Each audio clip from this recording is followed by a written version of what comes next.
বলিউডে কি আবার বাঁচতে যাচ্ছে বিয়ের সানাই? লন্ডনের রাস্তায় হাত ধরে ধরা পড়লেন কৃতি সানন আর সঙ্গে রহস্যময় সেই মানুষ। অনেকদিন ধরে বলিউডে গুঞ্জন চলছিল, কিন্তু এবার আর লুকোচুরি নয়, বিদেশের রাস্তা প্রকাশ্যে দেখা গেল কৃতি সানন ও তার বয়ফ্রেন্ড কবির বাহিয়াকে। ভাইরাল ভিডিওতে দেখা যায় হাত ধরাধরি করে হাঁটছেন দুজন।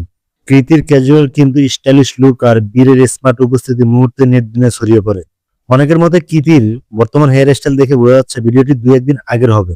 শোনা যাচ্ছে খুব তাড়াতাড়ি নাকি বিয়ে করার পরিকল্পনা রয়েছে, তাই নেটিজনরা এই লন্ডন সফরকে বলছেন আগাম হানিমুন। এর আগে গ্রিসে কৃতির জন্মদিন আর তার বোনের বিয়েতে কবিরের উপস্থিতি নজর কাড়ে সবার। যদিও এই বিষয়ে এখনো মুখ খোলেনি কেউ, তবে বারবার একসঙ্গে দেখা যাওয়ায় ভক্তরা অপেক্ষা আছে কবে আসবে সেই অফিসিয়াল ঘোষণা। আপনাদের কি মনে হয়, বিয়ে কি সত্যি হবে? আপনাদের মতামত কমেন্টে জানাতে ভুলবেন না। ওজন বেড়েছে বলে কুরুচিকর মন্তব্য, শেষ পর্যন্ত আইনের দ্বারস্থ হলেন জনপ্রিয় অভিনেত্রী শ্রাবন্তী। সামাজিক যোগাযোগ মাধ্যমে বরিশালের শিকার হয়েছেন ওপার বাংলার জনপ্রিয় অভিনেত্রী শ্রাবন্তী। এবার চুপ না থেকে সরাসরি আইনি পদক্ষেপ নিলেন তিনি। গতকাল ইমেইলের মাধ্যমে কলকাতা সাইবার ক্রাইম শাখায় লিখিত অভিযোগ দায়ের করেন এই অভিনেত্রী। অভিযোগ গ্রহণ করে তদন্ত শুরু হয়ে গেছে।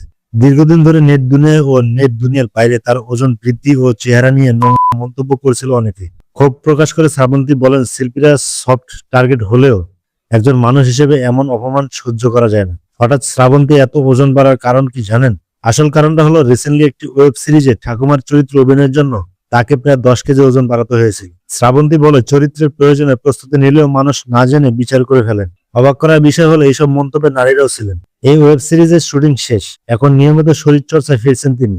আর সাইবার বুলিংয়ের বিরুদ্ধে দৃষ্টান্ত তৈরি করতে নিয়েছেন আইনের সহযোগিতা। বার্তা পরিষ্কার, অনলাইনের আড়ালে কাউকে হেনস্থা করলে এর জবাব দিতে হবে আইনের সামনে। এই বিষয়ে আপনার মতামত কি? কমেন্টে জানাতে ভুলবেন না।